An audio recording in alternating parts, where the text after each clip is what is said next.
এই দুনিয়া চিরকাল থাকার জায়গা না, আমার মরতে হবে রে বন্ধু।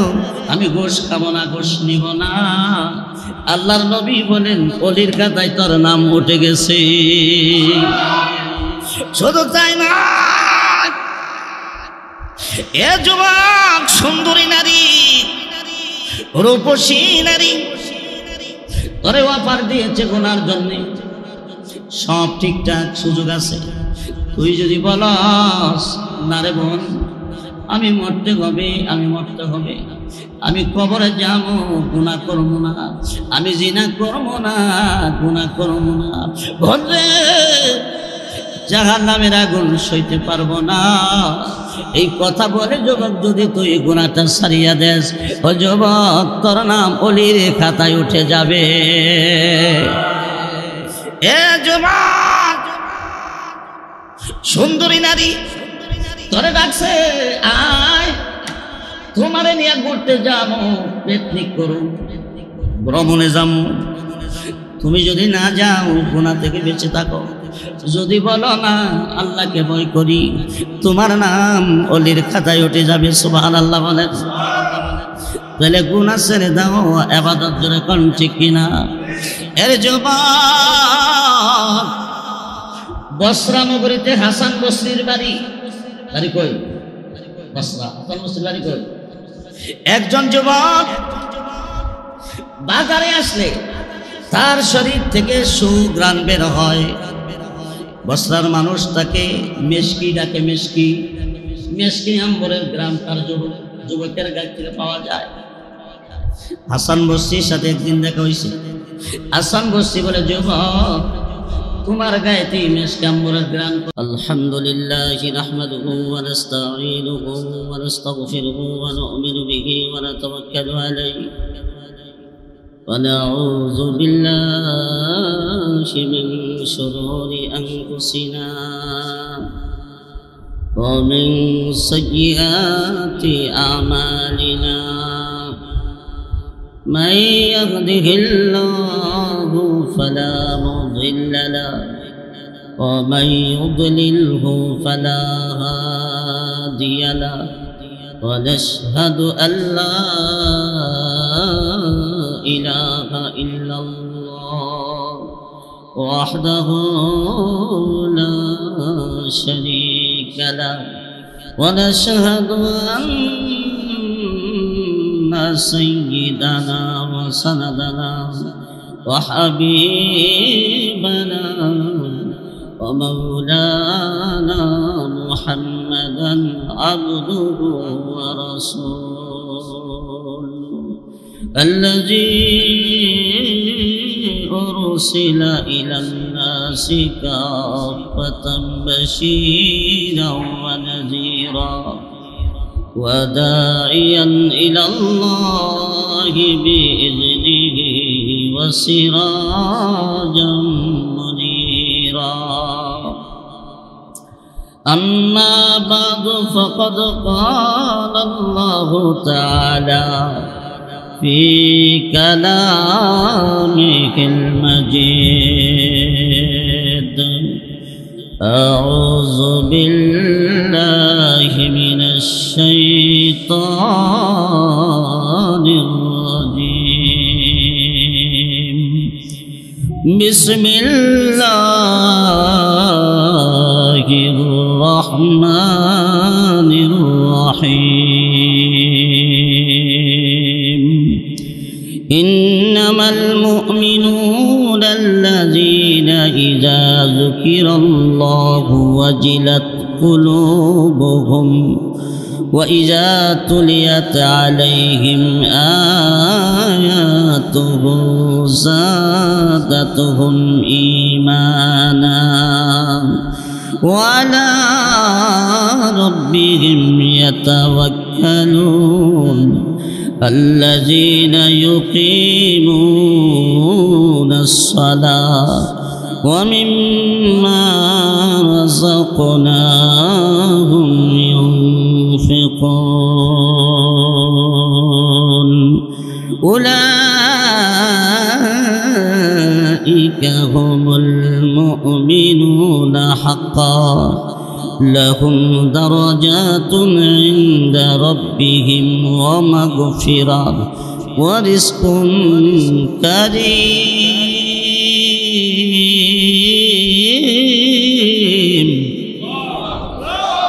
بارك الله لنا ولكم في القرآن العظيم ونفعنا وإياكم بالآيات والذكر الحكيم. وقال النبي صلى الله عليه وسلم من حافظ على الصلاة أكرمه الله تعالى بخمس خصال يرفع عنه ضيق العيش وعذاب القبر ويعطيه الله تعالى كتابه بيمينه ويمر على الصراط كالبرق ويدخل الجنة بغير حساب أو كما قال عليه الصلاة والسلام. وقال تعالى في شان حبيبه إن الله وملائكته يصلون على النبي يا أيها الذين آمنوا صلوا عليه وسلموا تسليما. صلى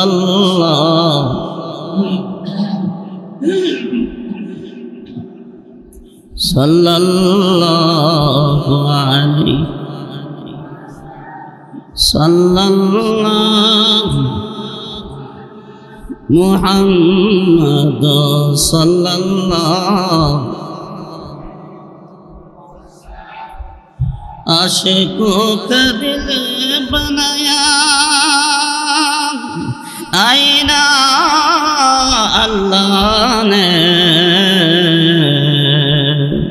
उसको रोशन कर दिया फिर इश्क़ रसूलुल्लाह ने बलगल उला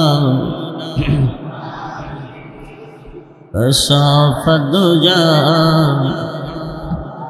हसनत जमीअ ख़िसालिहि सल्लल्लाहु अलैहि ला इलाहा इल्लल्लाह ला इलाहा इल्लल्लाह ला इलाहा इल्लल्लाह ला इलाहा इल्लल्लाह ला इलाहा इल्लल्लाह ला इलाहा इल्लल्लाह ला इलाहा इल्लल्लाह ला इलाहा इल्लल्लाह मुहम्मदुर रसूलुल्लाह सल्लल्लाहु अलैहि वसल्लम। আমদাবাদ বাইতুল ফালাহ জামে মসজিদের উদ্যোগে কর্তৃক আয়োজিত মাসিক ইসলাহি মাহফিলের উপস্থিত আছেন জাতির কর্ণধার, জাতির ইমানের পাহারাদার, অত্র মসজিদের সুনামধন্য ইমাম ও খতিব আমার বন্ধুবর হযরত মাওলানা ইমরান হোসেন সাহেব বারাকাল্লাহু ফি হায়াতি। উপস্থিত আছেন নবীন আলেম হযরত মাওলানা জুবাইর বিন বশির সাহেব বারাকাল্লাহু ফি হায়াতি। ফিগারে মুআজ্জাজ মুকাররাম ওলামায়ে কেরাম আমার সামনে উপবিষ্ট আছেন, আমার পিতৃ সমতুল্য মুরব্বী বাবারা, ইসলামের যুবকেরা।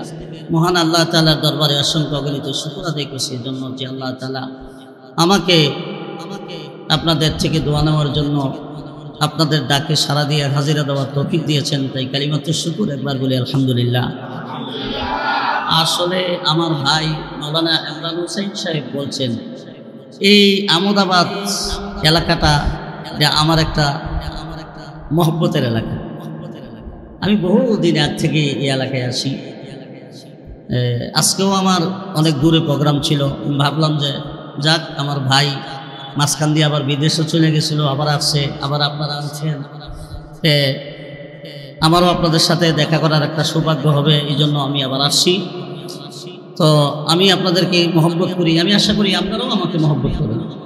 আমি শুনলাম যে গত বছর যার বড় খাইছিলাম নাম কি আব্দুল করিম ভাই, রাজহাঁস দিয়া বাদ হয়েছে, রুটি দিয়া, আজকে তিনি দুনিয়ায় নাই। তো ভাইরা আরও অনেকে হয়তো দুনিয়ায় নাই, আমরা এদের জন্য দোয়া করব। আজকে আমরা যারা আছি, হতে পারে আজকের এই মাহফিল কাহারোর জন্য জীবনের শেষ মাহফিল, ঠিক না? মরণ অতি নিকটে, মরণকে আমরা দূরে মনে করি, মরণের চেয়েও নিকটে আর কোনো কিছু নাই।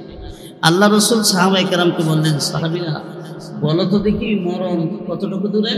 সাহাবায়ে কেরাম বলেন, ইয়া রাসূলুল্লাহ, ডান দিকে সালাম ফিরাইয়া বাম দিকে ফিরাইতে পারবো না, মরণ আসতে পারে। রসুল বলেন, না না, মরণ আরো নিকটে। সুবহানাল্লাহ বলেন।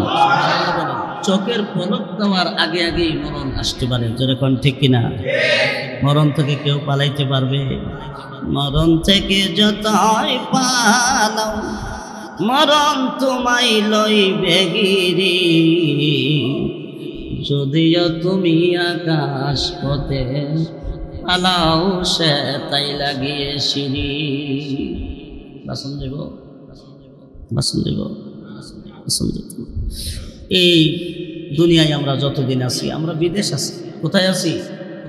বিদেশ। আমরা এখানে থেকে যদি কিছু কামাই করে স্বদেশে পাঠাইতে পারি, তাহলে আমার পরকালের জিন্দেগিটা সুখী হবে। যেমন আমাদের ছেলেরা বিদেশ যায়, যাওয়ার পরে বিদেশ থেকে কামাই করে স্বদেশে পাঠাইলে পরে আজীবন আইসা দেশে আইসা আরামে চলতে পারে, ঠিক কিনা? আর বিদেশ যাইয়া যে ব্যাগ বলে স্বদেশের কথা ভুলে যা, ভিসার মেয়াদ শেষ হইলে কান্না ছাড়া আর কোনো পথ থাকে না, জোরে কোন ঠিক কিনা? বাজানো, আমরাও বিদেশ আছি, আমরাও বিদেশ আছি। এই বিদেশে আসিয়া পরকালের কথা যদি ভুলে যাই, মরণের সময় কান্না ছাড়া উপায় নাই, ঠিক কিনা? এমন জীবন কর তুমি গঠন, এমন জীবন কর তুমি গঠন, মরিতে হাসিবে তুমি, কাঁদিবে ভুবন, মরিতে হাসিবে তুমি, কাঁদিবে ভুবন। আল্লাহ রসুল বলেন, জান্নাতি মানুষ যখন মরে যায়, আকাশ কান্দে, জমিন কান্দে, গাছ বৃক্ষ তরুলতা সবাই কান্দে। সুবহানাল্লাহ বলেন। আমার ভাইরা, আকাশে দুইটা দরজা আছে প্রত্যেক মানুষের জন্য। আকাশে দুইটা দরজা। কয়টা? মুসলমান হোক অমুসলমান হোক, প্রতিটা মানুষের জন্য আকাশে দুইটা করে দরজা। একটা দরজা দিয়া বান্দার কাছে রিজিক আসে, আরেকটা দরজা দিয়া বান্দার আমল আল্লাহ পাকের দরবারে যায়। মানুষটা যদি জান্নাতি হয়, ওই দুটো দরজা কান্দে। আল্লাহ তো জানে কেন কান্দে, আল্লাহ জানেনি? আল্লাহ জানার পরেও জিজ্ঞাসা করিলে, দরজা তুই কেন কান্দস, কান্নার কারণ কি? আকাশের দরজাগুলি বলে, আল্লাহ তোমার ওলি মারা গেছে, তোমার বন্ধু মারা গেছে, আল্লাহ তোমার পক্ষ থেকে রহমত তার কাছে যাইতো আমার দরজা দিয়া। আজ থেকে তো আর ওই ওলির নামে রহমত যাবে না, আমার দরজা তো আজ থেকে বন্ধ হইয়া যাবে গো আল্লাহ। আমরা ওলির দুঃখে দুঃখিত হইয়া কান্না করি। আমার ভাইরা, জমিন 40 দিন কান্দে। কয়দিন? সবাই বলে কয়দিন? 40 দিন জমিন কান্দে। আল্লাহ জিগা, জমিন রে তুই কেন কান্দস? হে মাওলা, কান্দি তোমার বান্দায় আমাদের মধ্যে হাঁটা চলাফেরা করত, তোমার পক্ষ থেকে রহমত নাজিল হইত। আজ থেকে আর আমরা রহমত পাইব না, এই দুঃখে আমরা কান্দি। হে মাওলা, আমাদের কাছে শান্তি লাগছে। তোমার ওলি যখন দুনিয়ায় থাকতো আমরা শান্তি পাইতাম। সুবহানাল্লাহ বলেন। জমিনের প্রতিটা ইঞ্চি আল্লাহর কাছে দরখাস্ত করে, আল্লাহ তোমার ওলির কবর আমার মধ্যে যেন হয়। সুবহানাল্লাহ। পৃথিবীর প্রতিটা ইঞ্চি আল্লাহর কাছে দরখাস্ত করে, আল্লাহ তোমার ওলির খেদমত আমি করব, আল্লাহ গো তোমার ওলিরে আমি কোলে রাখব, আমার মধ্যে তোমার ওলির কবর বানায়। আমার বন্ধুরা, আল্লাহ বলে মিনহা খালাকনাকুম ওয়া ফিহা নুঈদুকুম ওয়া মিনহা নুখরিজুকুম তারাতান উখরা। যেই জায়গার মাটি দিয়ে মানুষ বানানো হয়েছে, এই জায়গাতে হবে তার কবর, ওখান থেকে আবার কিয়ামতের দিন উঠানো হবে। জমিনের প্রতি ইঞ্চি আল্লাহর কাছে আবদার করলেও আল্লাহ শুনে না। যেই জায়গার মাটি দিয়া তারে বানানো হয়, ওই জমিনেই হয় তার কবর। সুবহানাল্লাহ বলেন, লা ইলাহা ইল্লাল্লাহ।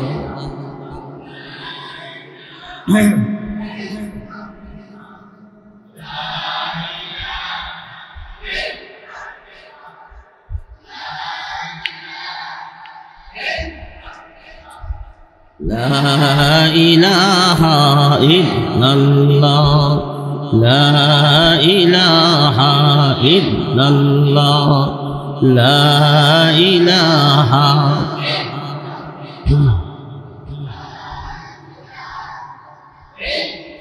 লা ইলাহা ইল্লাল্লাহ মুহাম্মাদুর রাসূলুল্লাহ সাল্লাল্লাহু আলাইহি ওয়াসাল্লাম। আল্লাহর নবী বলে, ওয়া ইন্নাল আলিমা ইস্তাগফিরু লাহু মান ফিস সামাওয়াতি ওয়া মান ফিল আরদ হাত্তাল গীতানা ফি জাওফিল মা ওয়া ফি রিওয়ায়াতিন ওয়ান নামলাতু ফি হুজরিহা। আল্লাহ রাসূল বলেন, একজন আলেম মারা গেলে পুরা জিন্দেগি পুরা দুনিয়ার সব কিছু কান্দে। সুবহানাল্লাহ বলেন। একজন আলেমের জন্য পৃথিবীতে যা কিছু আছে, সাত আসমান সাত জমিনে যা কিছু আছে, আলেমের জন্য আল্লাহর কাছে কান্দে, আল্লাহ আল্লাহ তোমার বান্দারে তুমি মাফ কইরা দিও গো আল্লাহ। ও মাওলা, তোমার আলেম মারা গেছে, নবীর ওয়ারিস মারা গেছে, আল্লাহ গো ও আল্লাহ তোমার এই বান্দারে তুমি মাফ করে দিও। সুবহানাল্লাহ বলেন। বাজানো, তোমরাও যদি নামাজ পাঁচ ওয়াক্ত পড়ো, আল্লাহর বিধি বিধানগুলো মানো, ওলির খাতায় যদি নাম উঠে যায়, এই জগৎ তোমার জন্য কানবে রে বাবা, তোমার জন্য জগৎ কানবে। এই জন্য কবি ডাক দিয়ে বলে, এমন জীবন করো তুমি গঠন, মরিলে হাসিবে তুমি, কাঁদিবে ভুবন। ঠিক না? এমন একটা জীবন তুমি গঠন করো, তুমি মানলে এলাকার সবাই কান্দে নাই রে। আব্দুল করিম তো ভালো মানুষ আছিল, আব্দুল করিম ভালো মানুষ আছিল। শুধু মানুষ কাঁদবে না, ঘাস কাঁদবে, পশু পাখি সবাই তোমার জন্য কাঁদবে রে বাজার। ও ভাইরা, এই জন্য এমন একটা জীবন গঠন করে যান, যেই জীবনটা গঠন করলে মরার সময় তুমি হাসবা। আল্লাহ নবী বলেন, জান্নাতি মানুষটা মরার আগে জান্নাত থেকে 70,000 রহমতের ফেরেশতা আসে, জান্নাতি কাফন, জান্নাতি আতর, গোলাপ লইয়া। সুবহানাল্লাহ। যেই ফেরেশতাগুলার চেহারা হইল সূর্যের মতো উজ্জ্বল, 70,000 ফেরেশতা দূর থেকে আস্তে আস্তে করে আসতে থাকে। সুবহানাল্লাহ। আয়েশা মুর্দারের কাছে বসে যায়, বসিয়া ওই ফেরেশতারা কি করে, আল্লাহর ওলিকে সালাম দেয়, আর জান্নাতের ছবিটা তার সামনে তুলে ধরে। সুবহানাল্লাহ বলেন। ফেরেশতা জান্নাতের ছবিটা দেখো, দেখেন এই বাড়িটা সুন্দর, নিকট সুন্দর, এই বাড়ি কার জানেন? এই বাড়ি কার? আপনার। সুবহানাল্লাহ বলেন। আল্লাহর বান্দা, এই দুনিয়াতে থাইকা, বিদেশ থাইকা তুমি যে কামাই করছো, এই কামাই দিয়ে মাওলা তোমার জন্য তোমার জান্নাতের বাড়িটা সুন্দর করছে। সুবহানাল্লাহ। এই যে দেখো হুরের, জান্নাতি বউয়ের ছবি, হুরের ছবি, হুরগুলি কত সুন্দর হবে। আল্লাহ রাসূল বলেন জান্নাতি একটা হুর দুনিয়া ছিদ্র করে, আকাশ ছিদ্র করে যদি একটু আঙ্গুল বের করে দিত, সূর্যের আলো হুরের আলোর সামনে অকেজু হইয়া যাইত। আরে জান্নাতি হুর যদি দুনিয়ার সাগরে একটু থুতু ফেলত, জান্নাতি হুরের থুতুর কারণে সাগরগুলোর পানি মধুর চাইতে আরো মিষ্টি হইয়া যাইত। এই হুরের ছবি আনবেন, ফেরেশতারা বলবেন আল্লাহর বান্দা, এই দুনিয়াতে তুমি কষ্ট করেছো, তুমি সুদ খাও নাই, কষ্ট করছো, ঘুষ খাও নাই, কষ্ট করেছো, হারাম খাও নাই, কষ্ট করেছ, নামাজ ছাড়ো নাই, মাঘ মাসে শীতের দিনে ওযু বানায় নামাজ পড়ছ, চৈত্র মাসে রোজা রাখছো, রোজা ভাঙ্গো নাই, মানে রোজগার করছো। ওমা তুকাদ্দিমু লিআনফুসিকুম তাজিদুহু ইনদাল্লাহ ওয়া খায়রা ওয়া আযমা আজরা। সুবহানাল্লাহ বলেন। আল্লাহ বলে বান্দারে, এই দুনিয়ায় থাইকা তুই যা কামাই করবি আমি আল্লাহর কাছে জমা থাকবে, তুই মরার পরে দেখবি আমি 1/10 বানায় দিছি। সুবহানাল্লাহ। 1 কত বানাইছি? 10, কমপক্ষে 10। আর তুই যখন বিদেশ থেকে তোর বাবার নামে অ্যাকাউন্ট করছিলি, তোর বিবি সাহেবের নামে অ্যাকাউন্ট করছিলি, আইসা লক্ষ লক্ষ টাকা পাঠাইছ, আইসা হিসাব পাইছ না, আর আমি আল্লাহ 1/10 বানাবো।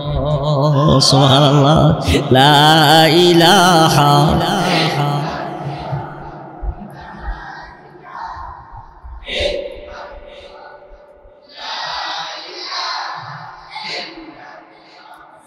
লা ইলাহা ইল্লাল্লাহ, লা ইলাহা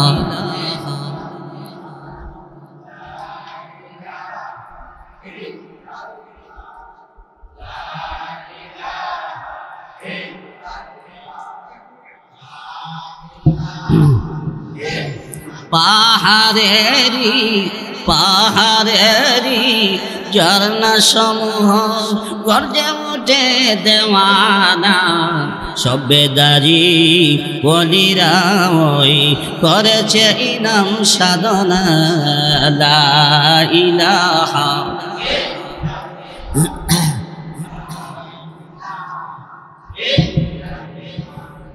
লা ইলাহা লা ইলাহা ইল্লাল্লাহ মুহাম্মাদুর রাসূলুল্লাহ সাল্লাল্লাহু আলাইহি ওয়াসাল্লাম। আমার ভাইরা,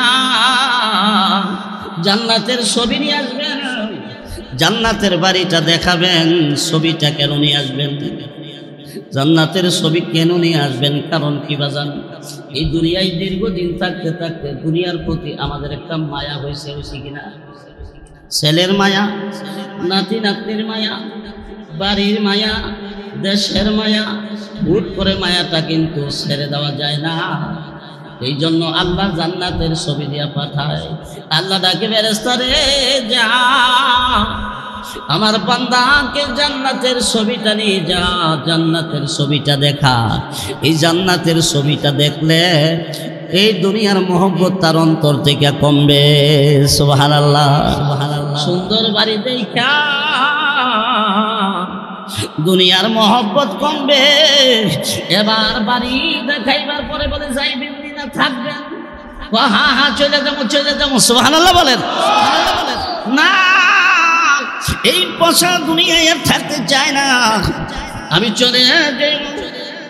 এই মুহূর্তে আজরাইল আলাইহিস সালাম আসিয়া তার জানটা কব্জ করে এমন আসানির সাথে, এমন সহজভাবে যার কব্জ করে রাসূল বলেন ভরা কলসি থেকে পানি ঢেলে দিলে যেমন টের পায় না, জান্নাতি মানুষটা মরতেও টের পায় না। আমার বন্ধুরা তার প্রমাণ শুনেন, এই পাশা ঢেলে দিলে তো বোঝা যেত হেত্তাদের। আমার বন্ধুরা এই মানুষটা যে মরে গেল, মানুষটার খবর নাই, সুবহানাল্লাহ কইতেন না? তার বাস্তব প্রমাণ আরেকটা হাদিস বলতে বুঝবেন।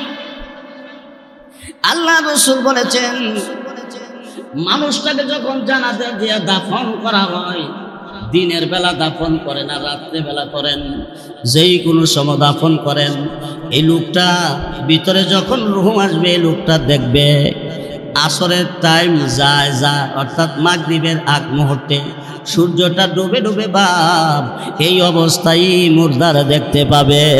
সুবহানাল্লাহ সুবহানাল্লাহ। দিনের বেলা খবর দেন, রাত্রে দেন, সকালে দেন, যে কোনো সময় দেন, মুর্দার দেখবে সূর্য ডুবে ডুবে বাপ। এমন সময় মুনকার নেকির কমানের ভিতরে আসবে, এসে তারে প্রশ্ন করার জন্য প্রস্তুত হবে।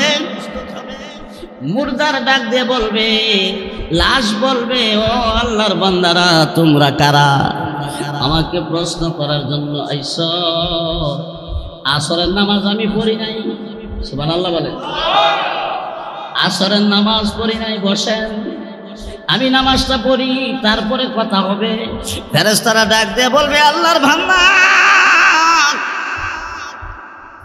আপনি তো দুনিয়ায় নাই, আপনি এখন কবরে আছেন, আপনার খবর নাই, খবর নাই। সুবহানাল্লাহ। কই আছেন? কবরে।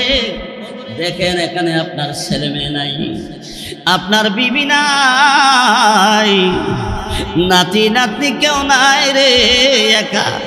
আল্লাহর বান্দা গো এখানে আপনার কেউ নাই, এখানে আমরা মুনকার নাকির ফেরেশতা আছি, আর কেউ নাই, আপনার কেউ নাই। আপনার তাহলে বোঝা গেল লোকটা যে মরছে, লোকটা টের পায় নাই। সুবহানাল্লাহ।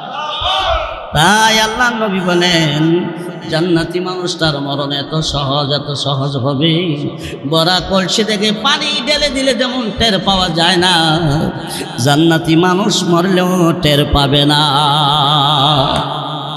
আমার পানের ভাইরা, এই জন্য এমন একটা জীবন গঠন করতে হবে রে ভাই, যে জীবন গঠন করলে মরণের সময় তুমি হাসতে হাসতে মরবা, আর দুনিয়া সব তোমার জন্য কানবে, ঠিক কিনা? আমার পানের ভাইরা আসেন, আমি আপনাদের খেদমতে যে আয়াতে কারিমা তিলাওয়াত করছি, আমার বন্ধুরা আমার তিলাওয়াতকৃত আয়াতে আল্লাহ তাআলা মুমিনের 5টা গুণ আলোচনা করছেন। কয়টা? 1 নাম্বার গুণ, মুমিন যখন গুনাহ করতে মুমিনের মনে চায়, গুনার কাম যখন তার সামনে আসে, এমন সময় যদি কেউ তাকে বলে আল্লাহকে ভয় করো, ভাই আল্লাহকে ডরাও, আল্লাহকে ভয় করো, সাথে সাথে মুমিনের কলবে আল্লাহর ভয় চলে আসে। সুবহানাল্লাহ। গুনার সময় যদি কেউ আল্লাহর কথা স্মরণ করায়া দেয়, মুমিনের কলবে ভূমিকম্প সৃষ্টি হয়, মুমিনের অন্তরে আল্লাহর ভয় আসে। এটা হলো মুমিনের 1 নাম্বার গুণ। আর যদি আল্লাহর নাম স্মরণ করাইবার পরে মুমিনের কলবে আল্লাহর ভয় আসে না, বোঝা গেল 1 নাম্বার গুণ তার মধ্যে নাই, ঠিক কিনা? জোরে বলেন ঠিক কিনা?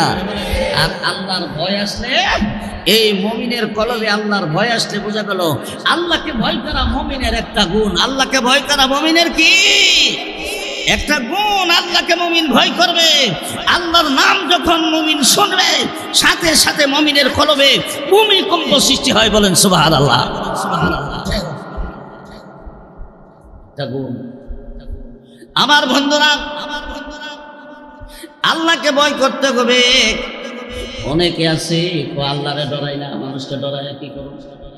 রোজার মাসে দিনের বেলা একবেলা বিড়ি খা, আরে বেটা কয় বেটা বিড়িটা নষ্ট করে, আল্লাহরে ডরাই না, মানুষে ডরায় কি করুন? আপনারা কোন হের ইমান আছে? আপনারা কি কই ইমান আছে? আল্লাহরে ডরাই না, মানুষকে ডরায় কি করুন? হ্যাঁ, ডাইলের বড় আলুর সব আবরে খেতেছে, কথা ঠিক না বেটি? এই বেটা মসজিদে আসতো, নামাজ পড়ছ না, আল্লাহরে ভয় করস না, কারা আল্লাহরে ভয় করে আর কিটা করো, মরণ তো লাগবেই। নাউজুবিল্লাহ, জোরে কও। এমন ব্যাপারটা মুসলমান সমাজও আছে না নাই? জোরে বলেন, আছে না না? তবে মরণে ভয় পায় সবাই, ব্যাগ করে মরণে ভয় পায়। জোরে কর, ঠিক কিনা? ঠিক কিনা? 2 সূরা আম চুরি করছে। কি চুরি করছে? আম চুরি কইরা মসজিদে, এখন কিন্তু কবরস্থানে বাউন্ডারি দিয়ে দেয় না, হেফাজতের জন্য বাউন্ডারি দেয়। এই সূরা গিয়া 2 সূরা আম লইয়া গিয়া কবরস্থানে বাউন্ডারি ভিতরে ঢুকছে, 2টা ভাগ করে। রাত বাজে 12টা, একটা তোর একটা আমার, একটা তোর একটা আমার, ভাগ করে। এক ব্যাগ করে দিতে জায়গায় কি কবরস্থানের কাছে যে রাস্তা শুনে কইতাছে একটা তো একটা আমার। এক গড়ের দিকে চাই দে, রাত বাজে 12টা। এই ব্যাগ করে চিন্তা করছে মনো জিন আইসে কবরস্থান আয়া লাশ তুলে সব খেয়ে নিতেছে। ব্যাগ করলে কি করছে? লাশ খেয়ে নিতেছে সব। একটা তো একটা আমার। ব্যাগ করলে দৌড় দিয়া কাছে আসি না থানা, থানা দিয়া তো স্যার আমরা কবরস্থানে জিন বুতাইয়া লাশ তুলে সব খেয়ে নিতেছে, লাশ খেয়ে নিতেছে সব। পুলিশ বাড়ি কই কি বের করে দায়িত্ব এদের ভিতরে গিয়া ঢুকছে, আচ্ছা যাইছে। পুলিশও একটা আইছে, এরা তো আবার বুঝেন না, তো টেহার গন্ধ পাইলে তো আর রোষটা হয় না, কথা ঠিক কিনা? আইছে, আইয়া শুনে কইতাছে একটা তো একটা আমার। কত তো সত্য, মরণের ডর তো সবাই পেছে আছে, কি বলেন, আছে না নাই? এরপরে আম রয়েছে আর একটা, ওই বনে বেলা বাইরে ভরে গেছে, বস্তার থেকে বাইরে ভরে গেছে না, তোর একটা তোর একটা আমার কইয়া ওখান শেষবার করতেছে বাইরে একটা আমার, বাইরে একটা গা।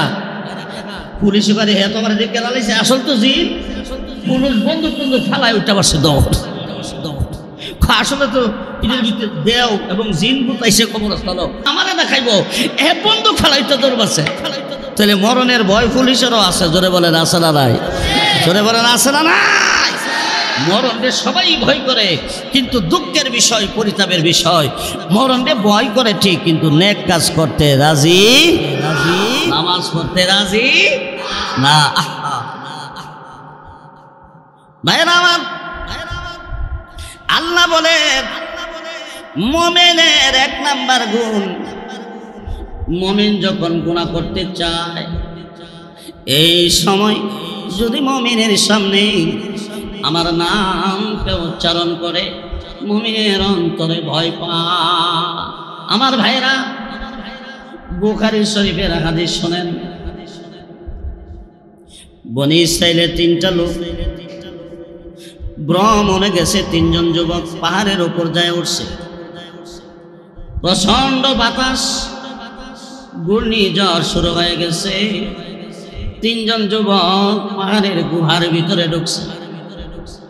আল্লাহর কুদরত বোঝা যায় না, পাহাড়ের উপর থেকে একটা পাথর গড়াইয়া গড়াইয়া ওই গুহার মুখে আইসা গুহার মুখ বন্ধ হইয়া যায়। 3 জন যুবক যেই গুহার ভিতরে, পাথরটা শিয়া গুহার মুখে পড়ে, গুহার মুখ বন্ধ, টেলিফোন নাই, মোবাইল নাই, ওই সময় টেলিফোন আছে, পৃথিবীর কেউ জানে না, কেউ শুনেও নাই। চিল্লা চিল্লি করলে কেউ শুনবে না, ডাকলো কেউ পাহাড়ের ওপর, কে যাবে ওখানে, কে যাবে, কে কার ডাকে শুনবে রে বন্ধুরা? ওই যুবকেরা 3 জন যুবক বিপদে পড়া একজন আর একজনের গলায় ধরে কান্দে আর বলে, বন্ধুরে এই গর্ত থেকে বাহির হইয়া আর আমরা বাড়িতে যেতে পারবো না, এই গর্তের ভেতরে আমাদের মরণ হবে। তবে হ্যাঁ, আমরা কার কি নেক আছে, এই নেক আমরা আল্লাহর সামনে হাজির কইরা আমরা একটা মুনাজাত করি, সুবহানাল্লাহ, জোরে কর। একজনে আমার একটা নেক আছে, তোর কি নেক? আমার নেক আছে ভাই সাহেব, আমার বাড়িতে একটা কামলা রাখছিলাম, বসুইরা কামলা, 2-3 মাস কাম করে বাইগা গেছে গা, বেতন হয়ে গেছে না। আমি একটা বকরি কিনা, ছাগল নিয়ে কিনা এটারে পালছি, বড় হইছে, এটা বাচ্চা দিছে, বাচ্চাটিও পালছি, এটাও বাচ্চা দিছে, ওইটিও পালছি। এইভাবে করতে করতে 1000 ছাগল করছি বহু বৎসর পর। এই বেলা কামলা বেলা আয়া কষা, আমি তো আপনার ভাই 3 মাস কাম করছিলাম, এখন চাচা আমি তো বেতন ফালাই গেছিলাম গা, আইসি বেতন নিতাম, আমার বেতনটা দিবেন। এবার আমি বলছি এই যে ছাগল দেখো সব তো তুই নিয়ে যা। সুবহানাল্লাহ বলেন, সুবহানাল্লাহ বলেন। এখন চাচা দিলে দিবেন, না দিলে নাই, মস্কারি করেন কেরে? আরে না মস্কারি না, এগুলি সব তোর, তুই নিয়ে যা, তুই নিয়ে যা। আমি তারে দিয়ে দিছি। সুবহানাল্লাহ বলেন। এই একটা নেক আমার আছে। আচ্ছা তোর নেকটা ভালোই। আরেকজন কইতেছে তোর কি আছে? ও আমার একটা নেক আছে, আমি আমার মা বাবারে না খাওয়াইয়া আমি ছেলে মেয়ের মুখে খাবার দিছি না। হাদিসের ঘটনা। এক রাত্রিতে আমি আইছি বাড়িতে খাবার নিয়ে, আসার পরে দেখি আমার আম্মা আব্বা দুজন ঘুমাইয়া গেছে। আমি দাঁড়াই রয়েছি খাওয়ান লইয়া, আমার ছেলে মেয়ে অনেক কান্নাকাটি করছে, আব্বা পেটে খিদা লাগছে খাওয়ান দেও। আমি সারা রাত কাঁদছি, আমার ছেলে মেয়ে খানা দিছি না। আমার প্রতিজ্ঞা আছে আমার মা বাপরে না খাওয়াইয়া আমি আমার সন্তানদের খাওয়াই। সকালবেলা মা বাবার ঘুম ভাঙছে, আমি মা বাপরে খাওয়ান দিছি, এরপরে ছেলে মেয়ের খাওয়ান দিছি। সুবহানাল্লাহ বলে। তোর নেক তো ভালো। আচ্ছা ঠিক আছে, তোর কি নেক? 3 নাম্বারটা রেজিগা। ওই যে দেখেন আল্লাহর ভয়। আমার নেক হইল আমি ধনী মানুষ, আমি কোটি কোটি টাকার মালিক। আমার এক চাচাতো ভাই বোন, আমার এক চাচাতো বোন গরিব, এর মা নাই বাপ নাই, তে বড় সুন্দরী রূপসী আবেদা সালেহা মোমেনা, এর আমি ভালোবাসতাম, কিন্তু হে আমারে ভালোবাসে না, কারণ আমি তো আকাম কুকাম করি। আমার বোনটা পর্দা নিশি, নামাজি, দিনদার, পরহেজগার, আমার সে লাইক করে না। তো হঠাৎ করে ঋণের চাপ করে আমার কাছে আইছে। আমার পরে আমি কইলাম তুমি যদি আমার মনের ইচ্ছা পূরণ করো তাহলে তোমারে আমি ঋণের টাকা দিয়ে দেবো। নাউজুবিল্লাহ, জোরে কর। এরকম সুযোগের সন্ধানে অনেকে বসে থাকে বকাটে মানুষ, জোরে কর ঠিক কিনা? ঠিক কিনা? যারা চোখ নষ্ট আমল নষ্ট, এরা এমন কায়দা কৌশলের জন্য বসেই থাকে, জোরে কর ঠিক কিনা? ঠিক কিনা? আমার বোন চলে গেল, রাজি হইল না। পরে ঋণের চাপ যখন আবার বেশি করে আইছে, আবার আমার কাছে আইসি, আবার পরে কইছি আবার মনের ইচ্ছা পুরা করলে আমি তোরা টাকা দিয়ে দেবো। এও চলে গেছে। কয়বার হইল? 3 বারের মাথায় বেশি চাপ যখন আইছে, তখন আমার বোন আসার পরে আমি বললাম আমার মনের খায়েশ পুরা করবে, সব ঋণ আমি দিয়ে দেবো। বোন রাজি হয়েছে। নাউজুবিল্লাহ, জোরে কন। রাজি হয়েছে কি সুবিধাত না অসুবিধা কইরা? অসুবিধা করে ফিরে গেছে। কয়বার? 3 বার রাজি হয়েছে। আমরা দুজন এক রুমে ঢুকছি, এখানে কেউ নাই, গুনাহ কর্ম প্রস্তুত হয়েছি। এমন সময় আমার বোন বলতেছে ভাই আল্লাহরে ভয় কর। সুবহানাল্লাহ। কারে ভয় কর? আল্লাহরে ভয় কর। বাইরে দুনিয়ার মানুষ কেউ নাই, আল্লাহ তো আছে। আছে না নাই? ওহু আমাকুম আইনামা কুনতুম। বান্দারে তোরা যেখানে থাকস আমি আল্লাহ সেখানে থাকি। আল্লাহর ভয়ে আমি গুনাহ ছেড়ে দিছি। সুবহানাল্লাহ বলে। আমার বোনকে আমি আর নষ্ট করলাম না, এই একটা সওয়াব আমার আছে, মনে হয় এটা কবুল হয়েছে। সুবহানাল্লাহ বলেন। এবার 3 জনের 3টা নেক। কয়জনের? 3 জনের 3টা। 1 নাম্বার হইল ওই গোলামের টাকা ফেরত দিছে, লোক হাত উঠাইছে, উঠাই রাখে মাওলা ও আল্লাহ, আমি যে গোলামের টাকা ফেরত দিলাম এতে যদি কোনো নেক হয়ে থাকে এর ওসিলা পাথরটা সরাইয়া দাও। সুবহানাল্লাহ বলে। আরো জোরে। 4 আঙ্গুল সরছে, 6 আঙ্গুল। তাহলে কবুল হয়েছিনি? আমলটা কবুল হয়েছিনি? তাহলে কাজের লোকের বেতন যেমন দরকার আছে না নাই? দিবেন না মাইরা দিবেন? কাজের লোকের বেতন দিবেন বাজান, এই গুলি মারবেন না, মারাত্মক গুনাহ হবে। আপনারে আল্লাহ 10 তলায় রাখছে, তারে রাখছে গাছ তলায়। আল্লাহ কিন্তু আপনারে গাছ তলায় নিতে বেশি সময় লাগতো? সময় লাগবে না। এই জন্য বাবা সাবধান। 2 নাম্বার ব্যক্তি আল্লাহকে ডাকে, আল্লাহ আমার মা বাবার ভক্ত ছিলাম আমি। এক রাইতের ঘটনা গো মাওলা, আমার ছেলে মেয়ে কাঁদছে, আমার মা বাপ ঘুমায়া গেছে, খানা দিছি না। আমার মা বাপ যখন সকালবেলা ঘুম থেকে উঠছে,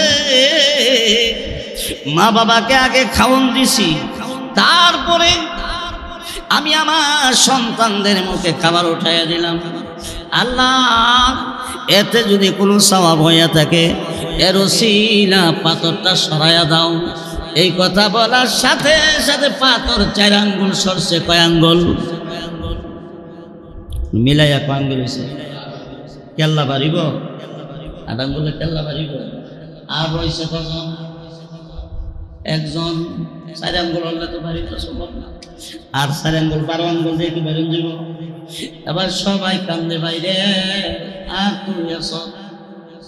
এই যুবক হাত উঠাইয়া ডাকে, আল্লাহ তুমি তো সব দেখছো, আমি গুনার জন্য প্রস্তুত, আমার বোনও প্রস্তুত, আমিও প্রস্তুত। আল্লাহ, তার উপরে ওইটাও তোমার বয়ে নামছি, আমি গুনাহটা করলাম না, নামিয়ে গেছি।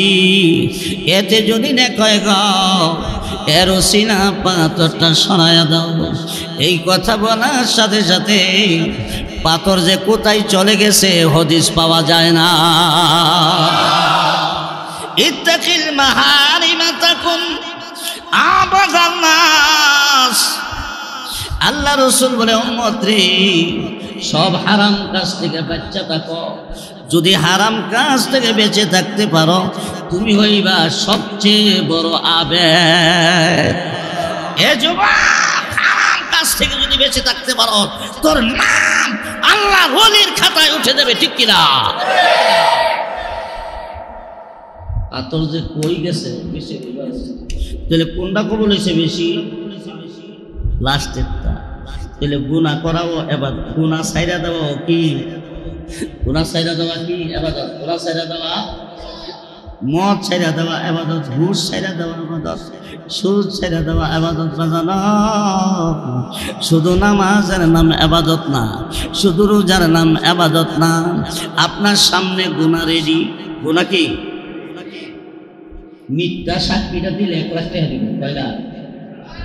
পয়লা আপনি করেন, আমি লাথি মারিতে হারে, আমি মিথ্যা বলবো না, দুনিয়ার টাকার আমার প্রয়োজন নাই।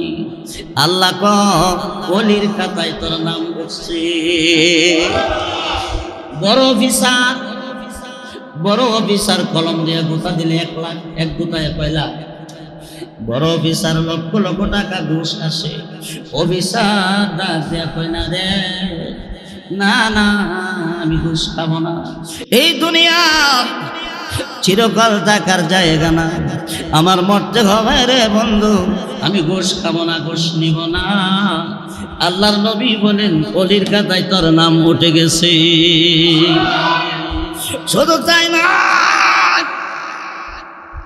এ যুবক, সুন্দরী নারী, রূপসী নারী তোরে অফার দিয়েছে গুনার জন্যে, সব ঠিকঠাক সুযোগ আছে।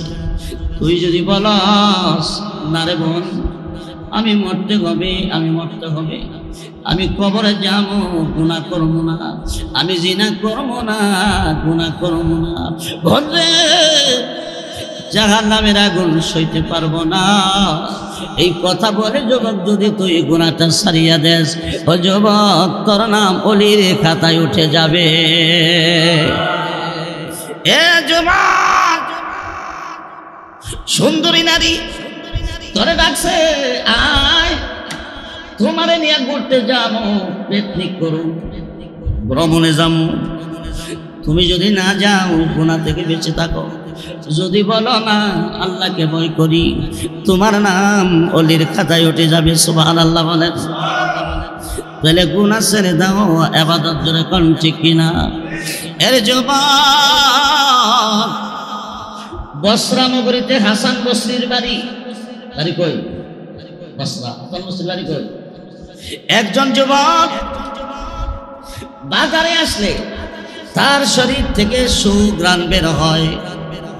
বসরার মানুষ তাকে মেশকি ডাকে, মেশকি। মেশকি আম্বরের গ্রাম কার্যবল। যুবকের গায়ে থেকে পাওয়া যায়। হাসান বসরির সাথে একদিন দেখা হয়েছে। হাসান বসরি বলে, যুবক তোমার গায়েতে মেশকে আম্বরের গ্রান করে, এত সুগ্রান আতর তুমি কই পাও? যুবক বলে, হাসান বসরি গো, আল্লাহর কসম আমি জীবনে 1 টাকার আতরও ব্যবহার করি না। সুবহানাল্লাহ। না, 1 টাকার আতরও ব্যবহার করি না। হুজুর কুদরতি ভাবে আমার শরীর থেকে আতরের গ্রান পাওয়া যায়। হাসান বসরি বলে, বাবা ঘটনা কি? ঘটনা হইল, আমার বাবা একজন জমিদার ছিল।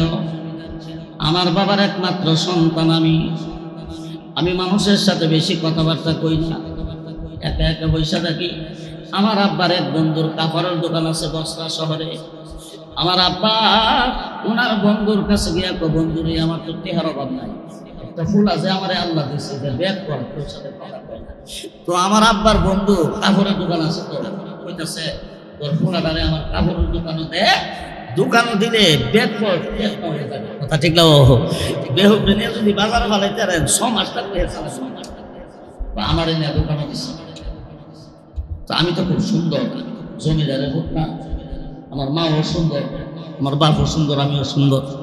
আমি বসে রয়েছি, হঠাৎ করে একদিন এক বুড়া মহিলা আইসে কাপড় নিত, কইতাছে এই ছেলেটারে দিয়ে আমার বাড়ির কাপড়টি পাঠান, আমার একটা মেয়ে আছে পছন্দ কইরা, যে কাপড়টা পছন্দ করে রাইকা টাকা দিয়ে দেবেন, একটা বাইক থেকে নিয়ে আমারে পাঠাইছে বুড়ির বাই। গিয়া দেখি কয়েকটা গেট ফাড়ি দিয়া এই বুড়ির বাইক যাওয়ার লাগে। আমার নিতে নিতে একবারে আন্দর মহলের ভিতর দিয়ে ঢুকেছে, কয়েকটা গেট পারে দিয়ে গেছে। গিয়া দেখি এক মহিলা, এত সুন্দরী যুবতী মেয়ে, আমার দেখে আমার দিকে চাই রয়েছে। আমি লক্ষ্য করে দেখলাম যে এই মাইয়ার সাওয়ার লসন বেশি বালানা, সাওয়ার ডকটা বেশি বালানা। আমি নিচের দিকে চাই রইলাম, এমনি দাসিরে বলতে চাই গোসল করাই, আমারে গোসল করাই আদর পাতর লাগাইতেছে। এরপরে মহিলা আমার কাছে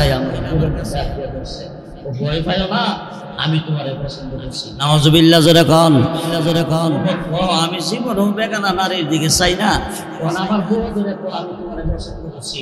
হ্যাঁ, আমি কই না আমি আমার পছন্দ করি না, আমি আল্লাহর ডরাই। সুবহানাল্লাহ বলেন। লা ইলাহা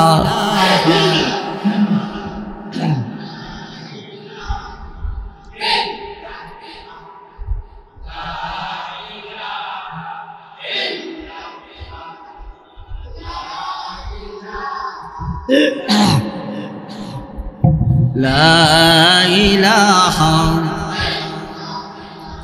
লা ইলাহা লা ইলাহা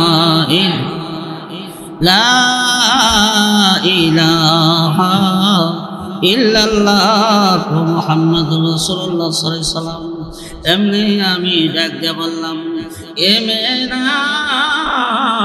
আমি আমার আল্লাহকে ভয় করি, আমি তোমার কথা শুনবো না। মেয়েটা ডাক দিয়া কো, তুমি যাইতাও পারতা না, আরে ডুবাইছি আন্দোলন। যুবক হাসান বসরির কাছে, হুজুর আমি তো একটা বিপদে পড়ে গেলাম, আমি কিভাবে গুনাহ থেকে বাঁচলাম, একটা বুদ্ধি করছি। কি বুদ্ধি? আমি বলছি যে আমার পেটে ছিলা দিছে, আমি বাথরুমে যাবো, দাসী দিয়ে আমার বাথরুম বানাইছে, বাথরুম থেকে আমি বাথরুম কইরা আমার সারা গায়ে আমি পায়খানা লাগাইছি। সুবহানাল্লাহ। কি লাগাইছে? সবাই বলেন। পায়খানা লাগাইছি আমি। পায়খানা লাগাই আমি বাইরে আসলাম, দাসীরা আমার এই অবস্থা দেখে, ম্যাডাম এটা খারাপ। কি হয়েছে? সারা শরীরে পায়খানা লাগাইছে, তাড়াতাড়ি ভাগলে বের কর। তেনা দিয়া ভেসাইয়া আমারে দিয়া 3-4 বিলিয়ে আলগি দিয়া খালের বাড়ি খালাইছে। কই বেলাইছে? সবাই গন। আমি তো চাইছিলাম ঠিক না, যখন খালের বাড়িতে আমার ফেলে দেয়, আমি টপ কইরা নদীতে কইরা গোসল কইরা আমি ওইটা মারছি দৌড়। সুবহানাল্লাহ। আমি কারো কাছে বলি না, আমি কারো কাছে ঘটনা বলি নাই। আমি শুধু ভাবলাম কি হইল রে, কি হইল, আল্লাহ তো আমার বাঁচাইছে। আমি যখন রাত্রে ঘুমাইলাম, আমি স্বপ্নে দেখি একজন মহামানব আমার ঘরে আইসা ঢুকছে। আমি তেনারে চিনি না, তিনি আমারে ডাক দেখো, যুবক রে যুবক, আমি তোমারে দেখতে আইছি। আপনি কে গো? আমার নাম জিবরাইল ফেরেশতা। সুবহানাল্লাহ। যুবক রে, হযরত ঈসা পয়গম্বর গুনাহ থেকে বাঁচার জন্য যেইভাবে কৌশল করছিল, জুলাইকা নিয়ে 7টা কামরার ভিতরে ঢুকাইল, বদনা নিয়ে দৌড় দিছে, ঠিক না? তুমিও তো এমন একটা কৌশল করছো রে যুবক। রে যুবক, তোমার ঘটনা শুই না, তোমারে দেখতে আইছি। এই কথা বলে জিবরাইল আমার শরীরে মশা দিয়েছেন। হুজুর, ঘুম থেকে ওইটা দেখি আমার গায়ে মেশকি আম্বরের ঘ্রাণ পাওয়া যায়।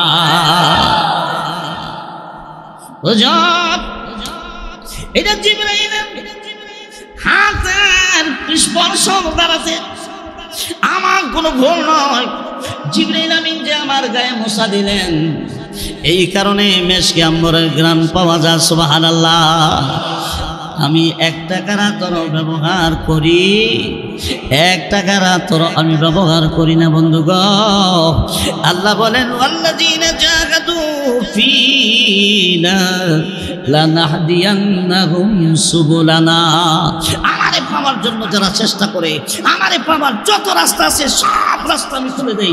সুবহানাল্লাহ বলেন, ওয়াল্লাযীনা জাহাদু ফীনা লানাহদিয়ান্নাহুম সুবুলানা। আল্লাহ বলেন, আমারে পাওয়ার জন্য যারা চেষ্টা করে, আমাকে পাওয়ার যত রাস্তা আছে সব রাস্তা আমি খুলে দেই। আল্লাহরে পাওয়ার রাস্তা কি একটা না বহু? নামাজ একটা রাস্তা, রোজা একটা রাস্তা, হজ একটা রাস্তা, যাকাত একটা রাস্তা, কুরআন তিলাওয়াত একটা রাস্তা, জিকির একটা। আল্লাহরে পাওয়ার রাস্তা কি একটা না বহুত? এই জন্য আমরা একটু জিকির করি, ইল্লাল্লাহ ইল্লাল্লাহ ইল্লাল্লাহ ইল্লাল্লাহ।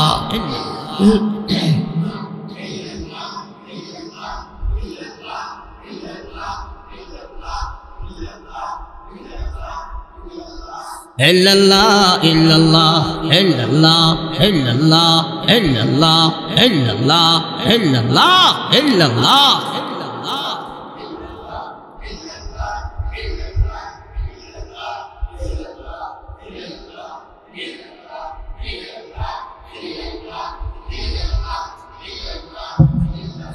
La ilaha illallah Muhammadur Rasulullah sallallahu alaihi wasallam। বিপদে পড়ে ডাক দিলে কে বাঁচা? সবাই বলেন কে বাঁচা? বন্ধুরা আমার, আটলান্টিক মহাসাগরে স্টিমার ডুবে গেছে। স্টিমারের হাজার হাজার মানুষ সবগুলো মরে যায়। 3টা মানুষ বাঁচছে। কয়টা?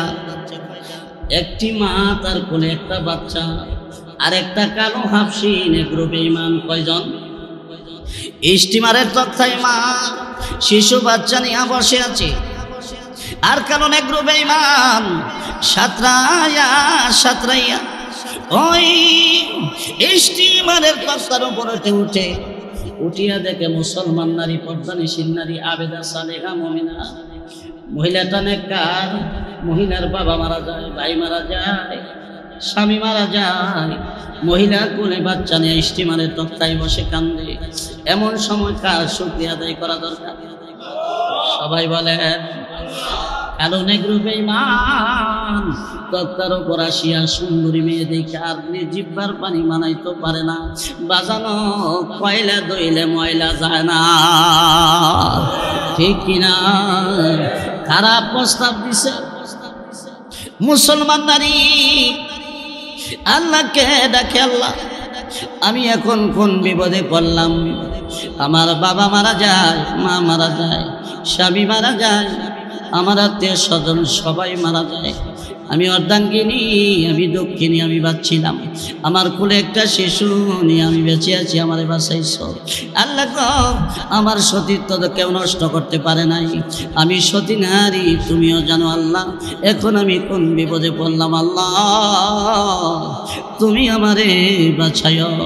এই মহিলা ডাক দিল, এ কারণে গ্রহ আমার বাবা নাই রে, আমি তোর ধর্মের আব্বা ডাকলাম। সুবহানাল্লাহ বলেন। তুই আমার ধর্মের বাবা, আমার বাবা নাই, আমার বাবা মারা যায় রে, আমার ভাই মারা যায় রে, আমার স্বামী মারা যায়, বাচ্চা নিয়ে বেঁচে আছি। আমার ইজ্জত তুই নষ্ট করিস না, তুই আমার ধর্মের বাপ। এই নাফরমান ডাক দিয়ে কয়, বাপ ডাকলো কাম হবে না, জোরে খন নাউজুবিল্লাহ। এ যুবকেরা, মনকে নরম করে দাও।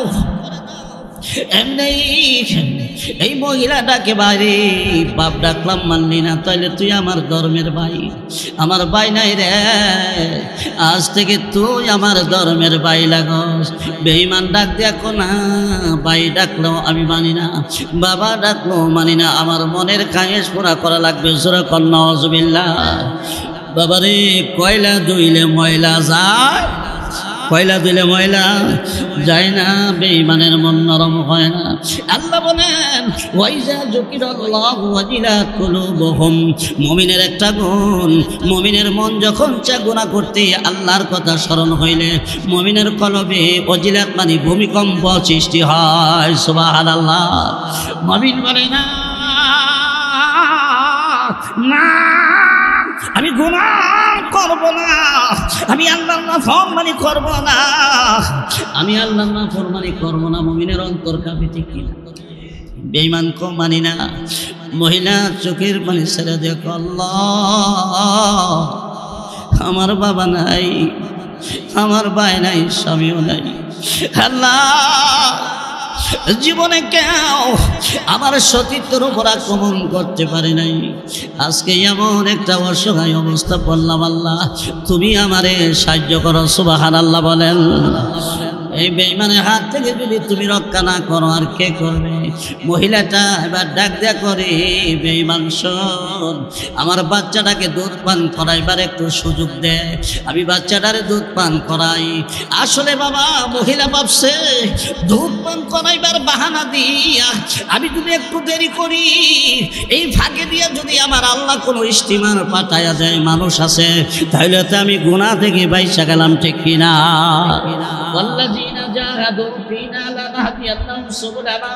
আল্লাহ বলেন, আমাকে পাওয়ার জন্য মানুষ যদি চেষ্টা করে, আমি তাড়াতাড়ি আমারে পাওয়ার সকল রাস্তা তার জন্য খুলে দেই, ঠিক কিনা? জোরে বলেন, ঠিক কিনা?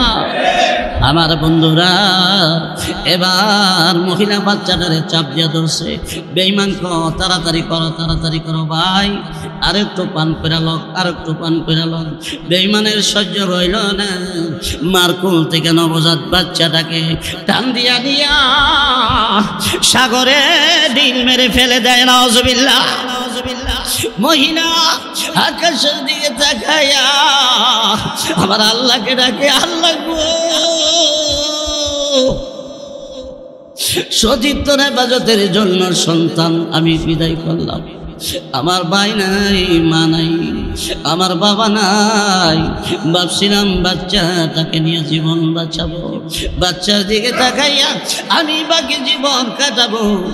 এখন তো বাচ্চাও গেল, আল্লাহ আমার বাচ্চারে তুমি হেফাজত কইরো। জোরে কোন সুবহানাল্লাহ। জোরে বলেন আল্লাহু আকবার। আমার বন্ধুরা, এই ফাঁকে দিয়া আল্লাহ নদীর মাছে ডাক দিয়া কয়, মাছ কার কথা শোনে? সবাই বলেন, মাছ কার কথা শোনে? ইউসুফ নবীরে মাছে পেটে লইছিনি, হজম করতে পারছে। 40 দিন ইউসুফ হযরতে ইউনূস নবী 40 দিন মাছের পেটে, কয়দিন? 40 দিন মাছ হজম করতে পারে নাই। আল্লাহ হুকুম করলেন, মাছ রে সাবধান, হজম করা যাবে না। এই আমার নদীর নিচে কি কি আছে, আমার ইউনূসকে ভ্রমণ করাইয়া দেখাইয়া দে। যখন সুবহানাল্লাহ।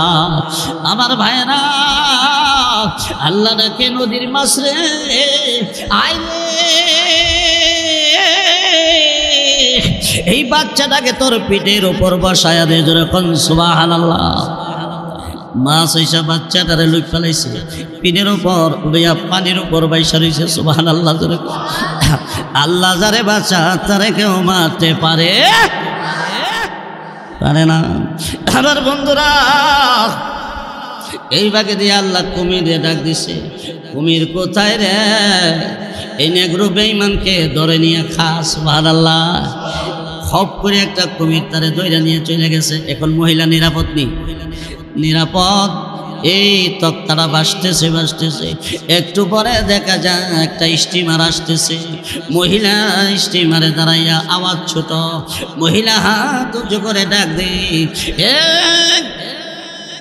স্টিমারের চালক ভাই, আমি দক্ষিণী রে, আমারে নিয়ে যা নিয়ে যা। এই আওয়াজটা আল্লাহ নাবিকের কানে পৌঁছাইয়া দিলেন। নাবিক মানে স্টিমারের চালকের কানে। স্টিমার থামালেন, ডিঙ্গি নৌকা পাঠাইয়া ওই মহিলারে ডিঙ্গি নৌকাতে উঠাইয়া স্টিমারে নেওয়া হয়। সুবহানাল্লাহ বলেন। স্টিমারে যাইয়া মহিলা ওঠে, মহিলা শুধু কান্দে কান্দে। মানুষ জিজ্ঞাসা গো, তুমি কিভাবে এখানে আসলা? কিছুই বলতে পারে না কান্নার কারণে। আল্লাহু আকবার, আল্লাহু আকবার। মহিলা স্টিমারে ওইটা দেখে মানুষ একটা বাচ্চার চতুর্পাশে দিয়া মানুষ দাঁড়াইয়া রয়েছে। এই বাচ্চাটা আপাদমস্তক চাদর দিয়া ডাকিয়া বাচ্চাটারে ঘুইরা রাখছে। মহিলা ওই বাচ্চা দেখিয়া নিজের বাচ্চার কথা স্মরণ হইয়া যা। সুবহানাল্লাহ বলো। মহিলা কান্দে আর ওই বাচ্চাটার দিকে আস্তে আস্তে আগায়।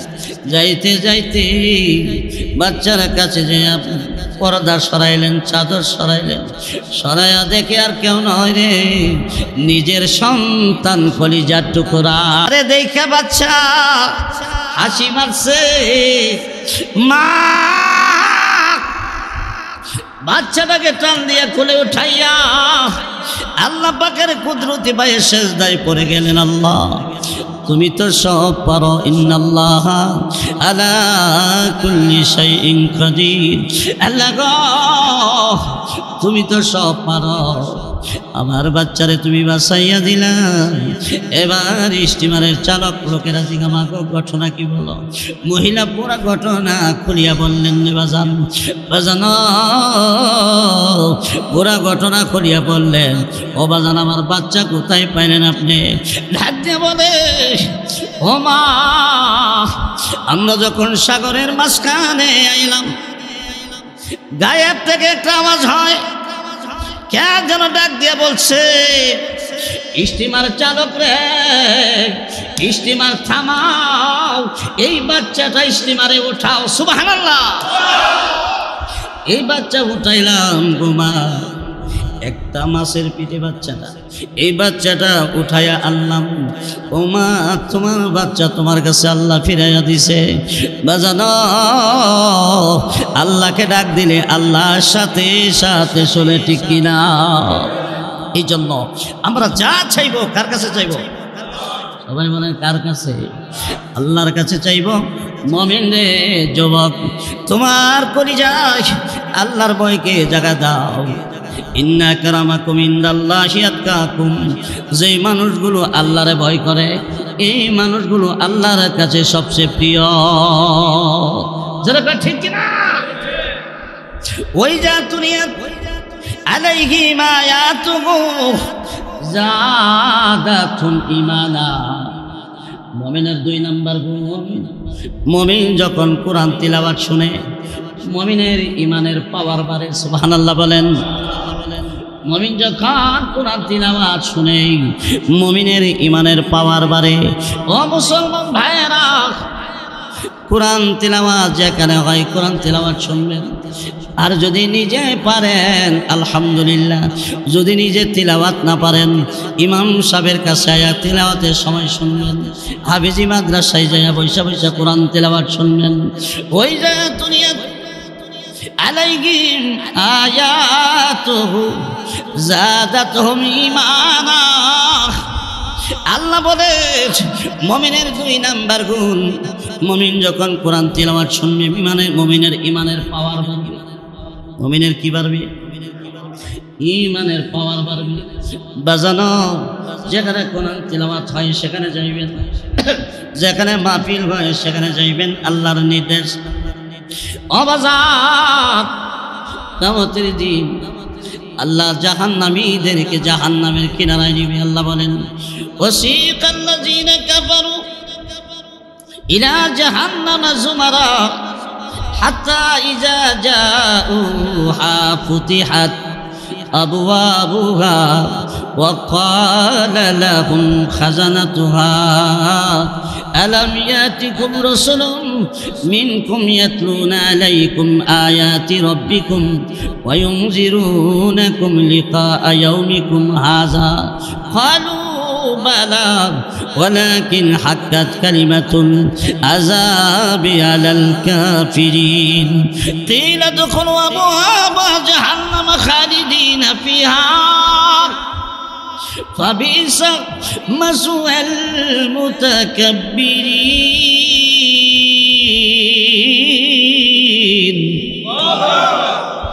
আল্লাহ বলেন কিয়ামতের দিন কাফেরদেরকে বেঈমানদেরকে ডাকায়া ডাকায়া রাখালেরা যেমনি ভাবে আমাদের গরুদেরকে ডাকায়া সন্ধ্যাবেলা বাড়িতে আনে, কাফেরদেরকে কিয়ামতের দিন ডাকায়া ডাকায়া জাহান্নামের কিনারায় নিবে, জাহান্নামের গেইটে নিবে। নেওয়ার পরে জাহান্নামের গেট খুলে দেওয়া হবে। জাহান্নামের ফেরেশতারা ডাক দিয়ে বলবে, এ জাহান্নামীরা, কাফেরেরা রে, তোদের কাছে কি কোনো নবী রাসূল যায় নাই রে, যারা আল্লাহর কোরআন তিলাওয়াত করে শোনাইতো?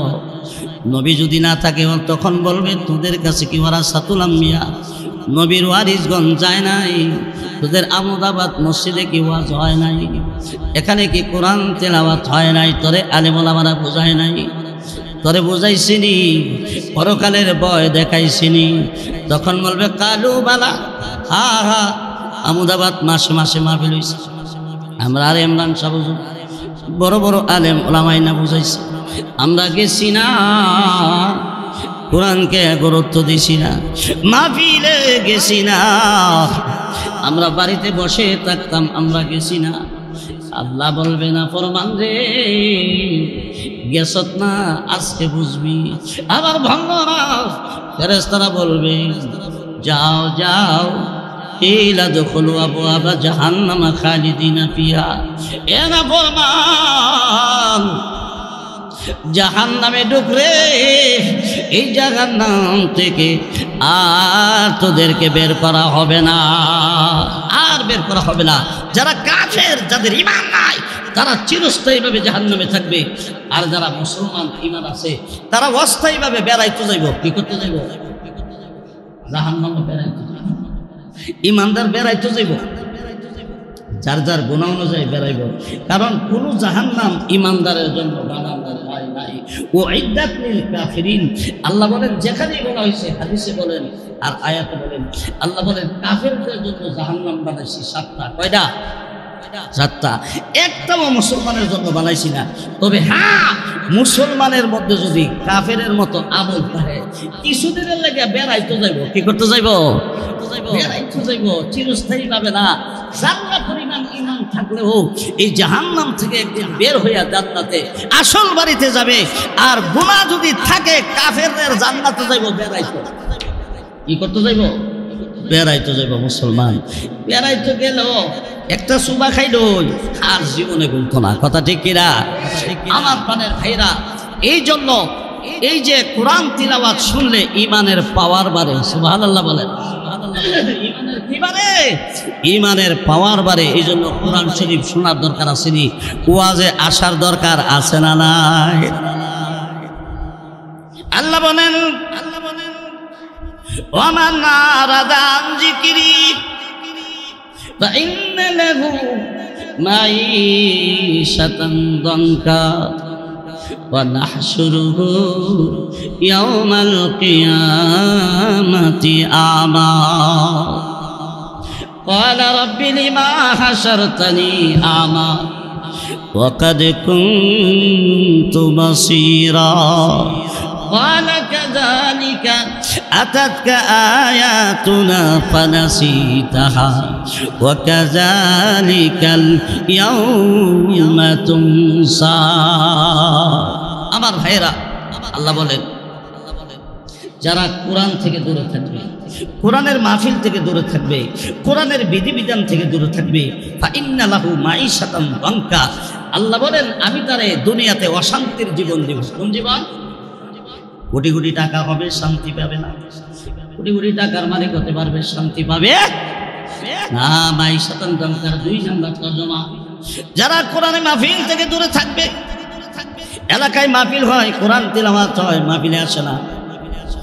2 নাম্বার হইল তার কবরকে এমন সংকীর্ণ করে দেওয়া হবে, এক পাঁজরের হাড্ডি আর এক পাঁজরের ভিতরে এইভাবে ঢুকে যাবে।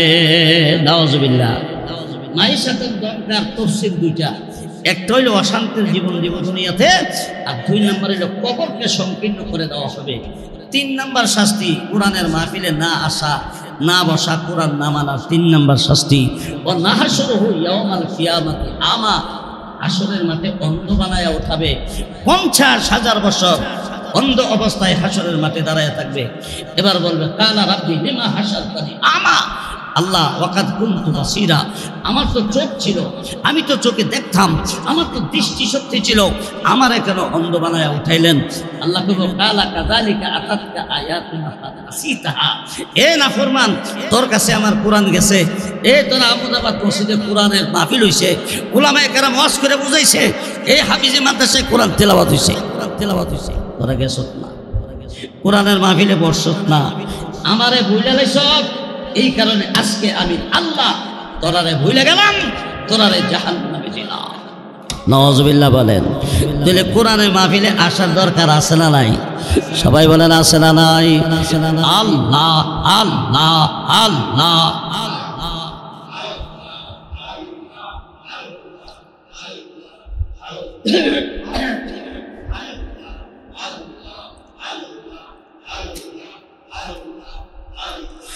আল্লাহ আল্লাহ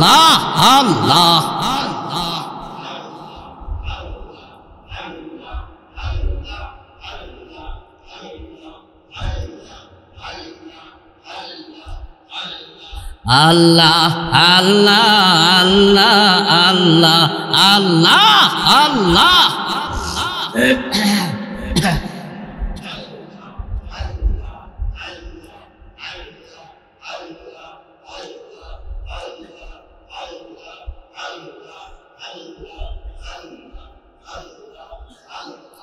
লা ইলাহা ইল্লাল্লাহ মুহাম্মাদুর রাসূলুল্লাহ আল্লাহ আল্লাহ আল্লাহ আল্লাহ আল্লাহ আল্লাহ আল্লাহ আল্লাহ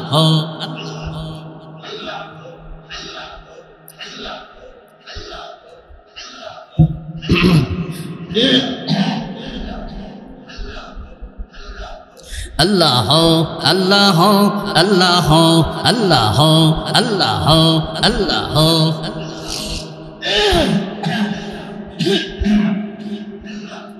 আল্লাহ আল্লাহ আল্লাহ আল্লাহ লা ইলাহা ইল্লাল্লাহ মুহাম্মাদুর রাসূলুল্লাহ। সবে বলেন সাল্লাল্লাহু আলাইহি ওয়াসাল্লাম। আমার বন্ধুরা, 1 নাম্বার গুণ আল্লাহর ভয়, 2 নাম্বার গুণ হইলে কোরআন তিলাওয়াত করলে মুমিনের ইমানের পাওয়ার বাড়ে। আবার বন্ধুরা, এই কোরআন তিলাওয়াত নিজে করবেন, কোরআন তিলাওয়াত নিজেরা শুনবেন, ইমানের পাওয়ার বাড়বে। 3 নাম্বার আলা রাব্বিহিম ইয়াতাওয়াক্কালুন, সবসময় আল্লাহর উপর ভরসা করবেন। কার উপর? সবাই বলেন কার উপর? আয়াতের মালিক, মৌতের মালিক, রোগ দেওয়ার মালিক, ভালো করার মালিক, ধনী বানাইবার মালিক, গরিব বানাইবার মালিক, ছেলে মেয়ে দেওয়ার মালিককে আল্লাহ সর্বদা আল্লাহর উপর ভরসা করবেন। ওমাই ইয়াতাওয়াক্কাল আলাল্লাহ ফাহুয়া হাসবুহু ওয়া ইয়ারযুকুহু মিন হাইসু লা ইয়াহতাসিব। আল্লাহর উপর যদি ভরসা করেন, আল্লাহই আপনার জন্য যথেষ্ট। জোরে কোন ঠিক কিনা? আল্লাহর উপর ভরসা করলে কে যথেষ্ট? আল্লাহ। গায়রুল্লাহর কাছে চাইলে আল্লাহ বেজার বাজানা বাজানো, আল্লাহর উপর ভরসা করবেন, আল্লাহ দিবে। মুসা কালিমুল্লাহ তোর পাহাড়ে আল্লাহর সাথে কথা বলেন। পাহাড়ের পাদদেশে একজন যুবক, তার সারা গায়ে বেঙ্গুলে কামড়া, বেঙ্গুল ছিলেন নি, কিন্তু লোকটা আল্লাহ পাকের জিকির করে। আল্লাহ আল্লাহ জিকির বন্ধ করে না। মুসা কালিমুল্লাহ নজরে পড়ার পরে ডাক দিয়ে পড়ায় সুবহানাল্লাহ, কি আশ্চর্য ব্যাপার। এবার মুসা কালিমুল্লাহ তার কাছে গিয়ে সালাম দিলেন। সালাম দিয়া যুবক সালামের জবাব দিলেন। মুসা কালিমুল্লাহ বললেন, যুবক রে, তোর শরীরে বেঙ্গুলে কামড়ায়, তুই কি ব্যথা পাস না? জি ব্যথা পাই। ব্যথা পাইলো এটা নিয়ামত। নিয়ামত কেমনে হয়?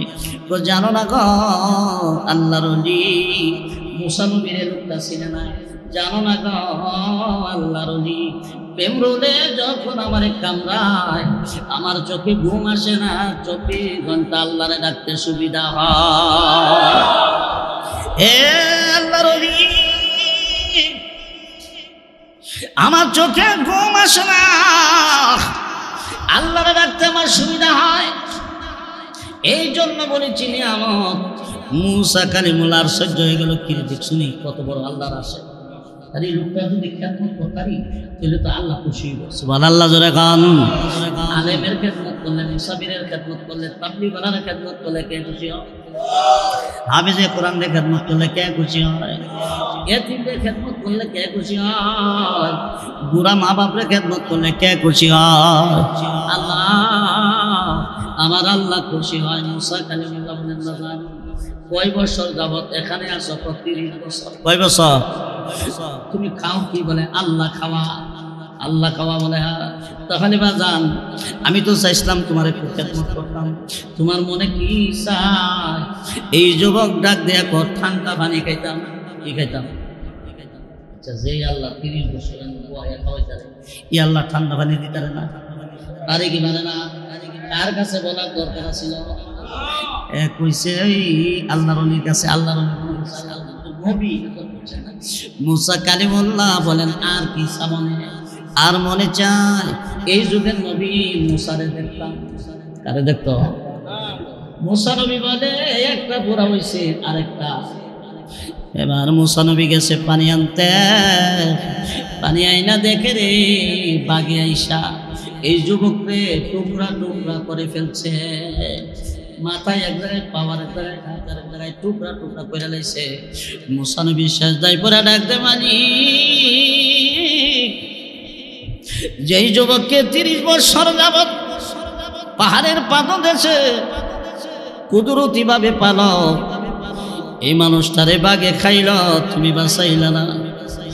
আল্লাহ দেখে মুসা, যেই না ফরমানদের 30 বছর আমি খাওয়াইলাম, ঠান্ডা পানি আমার কাছে না চায় তোর কাছে কেড়ে চাইলো, আমি রাগ করছি।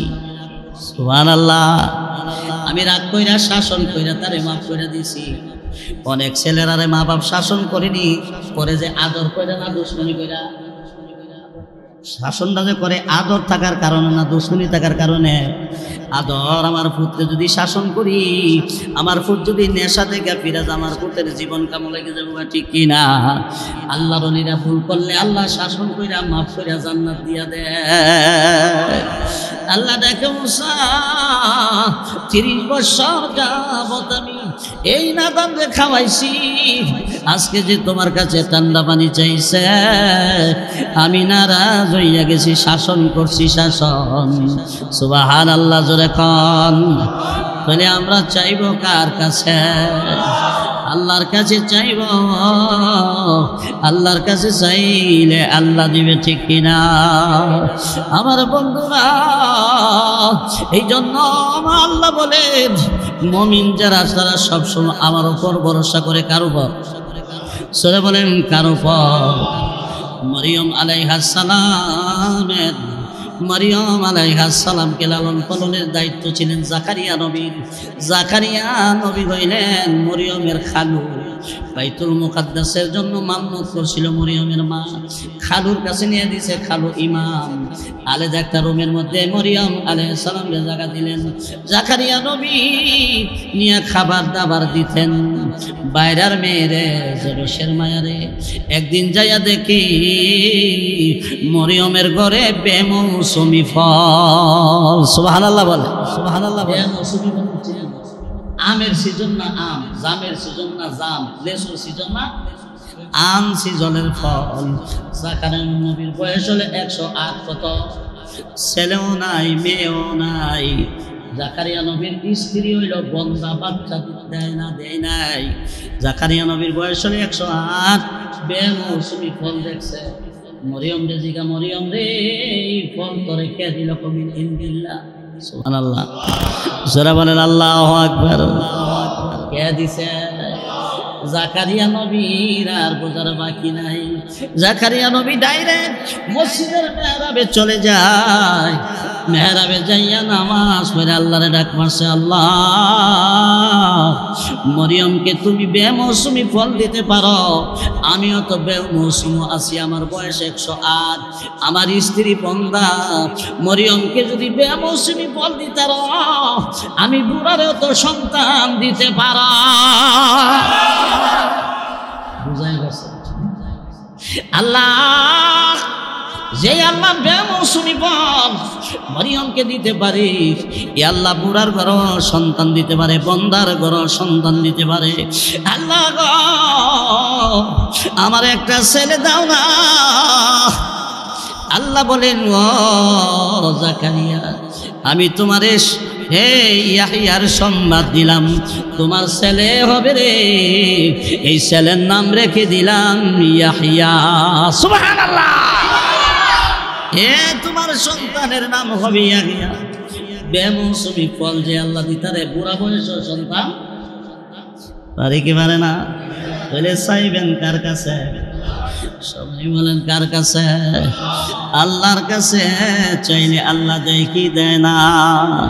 আমার বন্ধুরা ইমানদার আল্লাহর উপর ভরসা করে। ও আমার প্রাণের ভাইরা, একজন মহিলা বাচ্চাকে বসাইয়া নামাজে দাঁড়াইলেন। এই ফাঁকে দিয়া শয়তান নাবালক বাচ্চারা নিয়ে চুলায় ঢুকাইয়া দিছে। ঢুকাইয়া দিয়া মহিলারা এসে কয়, মহিলা তুই নামাজ পড়স, তোর বাচ্চা চুলার ভিতরে ঢুইকা গেছে। মহিলা মনে মনে কয়, বাচ্চারে আমার আল্লাহর হাতে দিয়ে দিছি, আমি নামাজ ছাড়ব না, নামাজ ছাড়ব না।